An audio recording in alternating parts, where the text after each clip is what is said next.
bienvenue à un autre épisode de On joue-tu à ce jeu-là? Je sais pas comment faire la face là.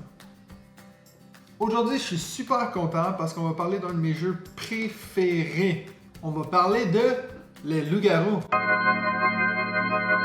Mais non, c'est une joke là. On va parler de Seven Wonders Duel. Seven Wonders Duel, c'est un jeu qui se joue à 2 joueurs et qui se joue en environ 30 minutes. Si vous avez déjà regardé ma liste des top 5 jeux à 2 joueurs, ben vous savez déjà ce que j'en pense de ce jeu-là. Spoiler! It's amazing! Si vous connaissez déjà la version 2 à 7 joueurs de Seven Wonders, il y a plein d'éléments, je pense, que vous allez reconnaître dans Seven Wonders Duel, parce que c'est essentiellement le même jeu, mais qui se joue de façon très différente. Donc, comme d'habitude, si vous connaissez déjà les règles de Seven Wonders Duel et que vous voulez simplement mon avis, allez dans la description et appuyez sur On joue-tu, ou dans les petits chapitres aussi, vous allez le voir, On joue-tu à la fin. Pour les autres, on va d'abord regarder la mise en place, ensuite je vais vous expliquer comment jouer à Seven Wonders Duel, et on va finir en répondant à la question, on joue-tu à Seven Wonders Duel?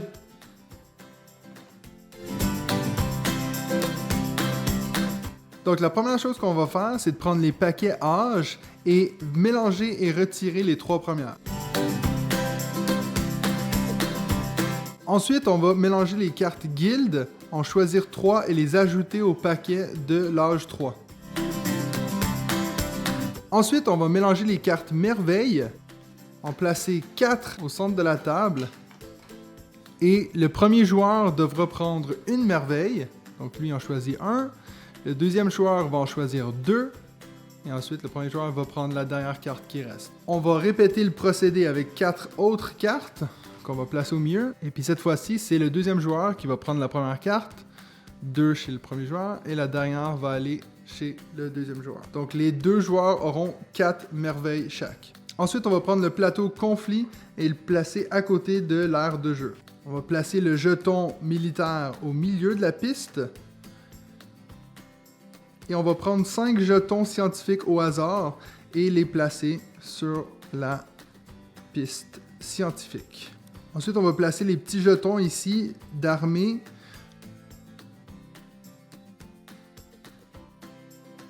Et pour finir, on va donner 7 pièces d'or à chaque joueur. Seven Wonders Duel se joue sur 3 âges et chaque âge aura une mise en place différente. C'est-à-dire que les paquets de cartes d'âge vont être placés de différentes façons au milieu de la table de jeu. Pour savoir comment les placer, vous avez un petit guide sur la feuille rappel, donc pour l'âge 1, l'âge 2 et l'âge 3. Je vais donc placer les cartes pour l'âge 1 pour démontrer l'exemple.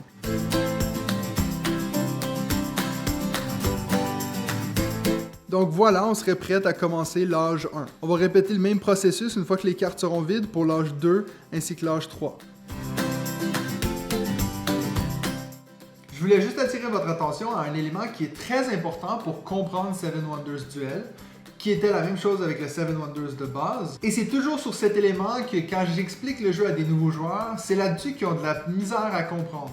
Cet élément, c'est que dans Seven Wonders Duel, vous allez accumuler des ressources qui sont des cartes brunes ou grises. Ces ressources vont vous permettre de par après pouvoir prendre des cartes qui nécessitent certaines ressources. Donc si moi je prends une carte bois et une carte pierre et que je prends une carte qui a un coût de 1 bois, je vais pas perdre ma carte bois. C'est pas comme une monnaie d'échange où on va perdre. Non, on va garder cette production de bois toute la partie. Donc toute la partie, si une carte nécessite 1 bois, je suis correct, je l'ai mon bois.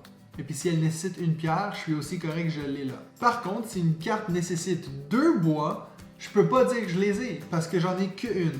Donc, ça veut dire que ça me prendrait une deuxième carte bois où je pourrais marchander pour avoir la deuxième. Mais j'aurais pas le nécessaire pour pouvoir prendre cette carte. Si par exemple j'avais cette carte-ci qui me donne accès à 2 bois, ben alors à ce moment-là, je pourrais prendre cette carte qui me coûterait 2 bois. J'espère que c'est clair. C'est vraiment, on va jamais perdre une carte, on va jamais payer une carte. C'est juste qu'à chaque fois que c'est notre tour, c'est comme si on produisait 1 bois et puis une pierre. À votre tour, dans Seven Wonders Duel, vous devez prendre une carte. Vous pouvez faire 3 actions avec cette carte. La première serait simplement de la prendre et de l'ajouter dans son jeu et de bénéficier de l'effet. La deuxième option serait de ne pas la prendre, mais plutôt de la défausser. Défausser une carte va vous rapporter de l'argent. Je vous expliquerai comment dans un instant. Ou la troisième option serait de prendre cette carte, de ne pas avoir l'effet et de plutôt la mettre sous une carte merveille pour pouvoir bénéficier du pouvoir de cette carte merveille. Encore une fois, je vous expliquerai comment faire dans un instant. C'est important de noter qu'on ne peut prendre que les cartes qui sont visibles et pas ceux qui sont bloqués. Donc ça veut dire, exemple, si je voudrais cette carte-ci, je ne pourrais pas la prendre parce qu'il y a des cartes qui la bloquent. Donc si le premier joueur prend cette carte-ci, celle-ci va toujours pas être retournée car elle est encore bloquée par cette carte, mais si le prochain joueur prend celle-ci, alors à ce moment-là, celle-ci devient à découvert et le prochain joueur aura l'option de prendre celle-ci en plus de ceux-là. Donc vous allez continuer comme ça, chacun son tour, à prendre des cartes jusqu'à ce que tout le paquet s'épuise et puis ce sera la fin du premier âge. On fait pareil pour le deuxième âge et pour le troisième âge. Lorsque vous choisissez une carte, il faut noter que la majorité des cartes ont un coût. Si vous regardez par exemple cette carte-ci, vous coûtera 1 pièce d'or afin de pouvoir la mettre dans son jeu. Si une carte n'a pas de ressources ou d'argent dans le coin, ici en haut à gauche, ça veut dire qu'elle est gratuite puis vous pouvez simplement la prendre et l'ajouter à votre jeu. Si vous voulez une carte qui a un ou plusieurs ressources dans le coin en haut à gauche, ça veut dire que pour pouvoir prendre cette carte, vous devez avoir au moins cette ressource-ci dans votre jeu. Dans cet exemple, si je voulais avoir cette carte, ça me prendrait au moins un bois. Bien sûr, plus la partie va avancer, plus les cartes vont commencer à coûter cher. Donc, exemple, pour avoir accès à cette carte-ci, vous devez produire toutes ces ressources avant de la prendre. Donc, les cartes brunes et les cartes grises représentent les cartes ressources. C'est en accumulant le plus de ressources qu'on va pouvoir avoir accès à un plus grand nombre de cartes. Notez qu'il y a beaucoup plus de cartes brunes dans le jeu que de cartes grises. Les grises sont beaucoup plus rares. Les cartes bleues représentent simplement des points victoire. Ça veut dire de prendre cette carte vous donnera 3 points à la fin de la partie. Celle-ci vous donnera 7 points à la fin de la partie. Les cartes jaunes, c'est toujours des cartes qui ont rapport avec l'argent. Ça veut dire, exemple, celle-ci, de prendre cette carte-ci vous donnera automatiquement 4 pièces d'or. Celle-ci, par exemple, vous permettra de pouvoir acheter des pierres pour seulement 1 pièce d'or. Les cartes vertes, c'est les cartes scientifiques et ils ont tous un symbole scientifique. Il y a 7 symboles scientifiques dans le jeu. Si vous arrivez à accumuler 6 symboles scientifiques différents, vous gagnez automatiquement la partie. Et sinon, la majorité de ces cartes ont des petits points, donc il y a quand même un intérêt à les accumuler. Si vous prenez 2 symboles scientifiques qui sont identiques, vous pouvez venir prendre un des jetons scientifiques qui vous donnera un avantage supplémentaire pendant la partie. Quand on va prendre une carte rouge dans notre jeu, on va automatiquement avancer le pion armé du nombre de boucliers qu'il y a sur la carte. Donc dans ce cas-ci, si le joueur ici prend le bouclier 1, on va avancer de 1 vers notre adversaire. Si l'autre joueur prend le bouclier 2, on va avancer de 2 vers notre adversaire. Pendant la partie, si vous arrivez à dépasser le pion dans la zone où il y a les jetons avec l'argent, ça veut dire qu'au moment où on traverse cette zone, votre adversaire va perdre 2 pièces d'or dans ce cas-ci. Si vous traversez cette zone-là, il va perdre 5 pièces d'or. Donc, il y a un avantage à faire avancer ce pion militaire. En plus de ça, si vous arrivez à l'avancer jusqu'au bout de la piste, vous gagnez automatiquement la partie. Si à la fin de la partie, vous n'êtes pas arrivé à amener le pion jusqu'au bout, vous gagnerez le nombre de points qui est indiqué à gauche. Les dernières cartes qui me restent à vous expliquer, c'est les cartes violettes, qu'on appelle les cartes guildes, et qui sont que dans le 3e âge. Ces cartes-ci peuvent valoir beaucoup de points, dépendamment des cartes qui ont déjà été choisies par les joueurs. Ce symbole-ci veut dire le joueur qui a le plus. Par exemple, si je joue cette carte, j'aurai à la fin de la partie un nombre de points égal au joueur qui aura le plus de cartes bleues. Donc si, exemple, moi j'ai 3 cartes bleues mais que mon adversaire en a 6, ben, je vais faire 6 points pour les cartes bleues. Notez qu'il y a aussi une pièce d'or sur la carte. La pièce d'or, par contre, on va la prendre immédiatement lorsqu'on prend la carte. Ça veut dire que si je prends cette carte et que mon adversaire a 6 cartes bleues, je vais immédiatement prendre 6 pièces d'or à la banque. Par contre, les points, bien sûr, vont s'additionner à la fin de la partie. Ce qui peut être à notre avantage parce que, par exemple, le 6 pourrait devenir un 7 ou un 8 si, entre-temps, mon adversaire prend plus de cartes bleues. Donc, lorsque je vous ai expliqué les actions, je vous ai dit que on peut soit jouer une carte, soit la mettre dans une merveille. Ce que ça veut dire, ça veut dire que si, exemple, je veux pas cette carte, mais je veux pouvoir l'utiliser pour faire ma merveille, je vais devoir avoir les ressources qui sont ici pour pouvoir mettre ma carte ici en dessous.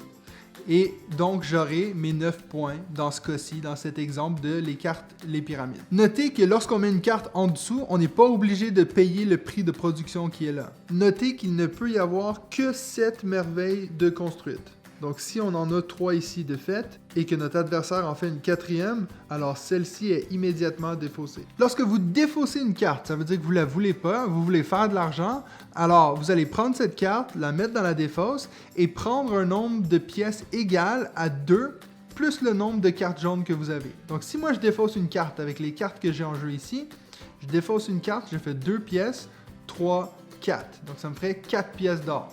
Si plus tard dans la partie j'ai encore plus de cartes jaunes, bien sûr si je défausse une nouvelle carte, je défausse, je vais faire 2, 3, 4, 5, 6. Donc ça devient très avantageux d'accumuler des cartes jaunes pour pouvoir vendre à un plus haut taux. Lorsque vous prenez des cartes, donc exemple, ça c'est les cartes que moi j'ai déjà en jeu, ça c'est mes ressources. J'aimerais bien prendre cette carte-ci, mais j'ai pas de pierre. Notez qu'on peut toujours payer des pièces pour les ressources qu'on n'a pas. Donc dans ce cas-ci, moi j'ai besoin d'une pierre. Je vais donc payer à la banque 2 pièces d'or et puis je vais pouvoir prendre cette carte. Attention, si je veux pouvoir payer le plus petit taux, qui est de 2 pièces d'or à la banque, il faut que je m'assure que mon adversaire n'ait pas de pierre dans son jeu. Dans cet exemple, si je veux cette carte et puis que mon adversaire a 2 pierres, ça veut dire que je devrais payer 2 plus le nombre de pierres qu'il a pour pouvoir avoir accès à cette carte. Ça veut dire que dans ce scénario ici, cette carte-ci me coûterait 4 pièces d'or. Autre exemple, ici on voit, c'est une des cartes les plus chères du jeu. J'ai besoin d'une brique, j'ai un bois, j'ai aussi un verre, j'ai aussi. Par contre, j'en ai pas 2. Mon adversaire en a pas, donc je paye 2 pièces à la banque. Par contre, il y a encore cette pierre que mon adversaire a que moi j'ai pas, donc je paierai 4 pièces d'or pour la pierre. Ça veut dire que prendre cette carte me coûterait 4 plus 2, 6 pièces d'or pour pouvoir prendre cette carte. Vous avez sûrement déjà remarqué qu'il y a beaucoup de cartes qui ont des symboles en haut à droite. Qu'est-ce que ça veut dire ces symboles-là? Ça veut dire qu'on peut faire ce qu'on appelle des chaînages. Donc, exemple, si moi j'ai ces 2 cartes-là dans mon jeu et que plus tard dans la partie, je trouve une carte qui a le même symbole qu'un que j'ai déjà, je peux ignorer le coût de cette carte et simplement la prendre gratuitement vu que j'ai le même symbole. Donc là, j'aurai le droit de prendre cette carte. Même chose pour ce symbole-ci, qui en plus me donnerait accès dans le prochain âge à cette carte-ci gratuitement. Donc on peut enchaîner des cartes comme ça au lieu de payer leur coût. Remarquez qu'il y a plein de différents symboles dans le jeu que je ne vais pas prendre le temps d'expliquer un à un car ça serait beaucoup trop long. Mais si vous vous référez à l'aide de jeu, vous allez voir que chaque symbole est bien expliqué. Donc s'il n'y a que ça que vous êtes obligé de lire, je pense que vous êtes capable de lire 5 petites lignes qui vont vous expliquer tous les symboles. Il y a 3 façons de remporter la partie à Seven Wonders Duel. Soit on va avancer le marqueur conflit jusqu'au bout de la piste conflit vers notre adversaire, puis automatiquement on gagne la partie. Soit on va accumuler 6 symboles scientifiques qui mangent 6 saucissons siciliens en 6... Si aucune de ces conditions sont remplies, on va arriver à la fin de la partie et puis on va prendre le calepin qui est fourni dans le jeu et puis on va accumuler nos points. Celui qui en a le plus a gagné la partie. Si jamais j'ai oublié de le mentionner dans la vidéo, mais l'argent que vous accumulez pendant la partie va compter à la fin dans le décompte des points. Vous allez faire 1 point par tranche de 3 pièces d'or. Donc maintenant, on va répondre à la question, on joue-tu à Seven Wonders Duel? Si vous avez écouté le début de l'épisode, vous savez que je vais dire oui, mais-en qu'on joue à Seven Wonders Duel. C'est un super de bon jeu. Comme je l'ai dit dans ma vidéo top 5, il y a tellement de façons de gagner à ce jeu-là, puis il y a tellement de façons différentes d'approcher le jeu. J'ai l'impression qu'à chaque partie que je fais, j'ai une stratégie différente. Je fais facilement une partie de Seven Wonders Duel 1 fois par semaine, minimum. Quand Seven Wonders Duel est sorti, je me souviens que tout le monde me disait « Ah, mais il faut que tu essayes ce jeu-là, il est tellement le fun. » Puis moi, j'avais Seven Wonders, l'original, puis je me disais « Ça sert à rien d'avoir le duel si j'ai l'original. » Faites pas la même erreur que moi de penser ça, parce que selon moi, Seven Wonders Duel est beaucoup mieux que Seven Wonders, l'original.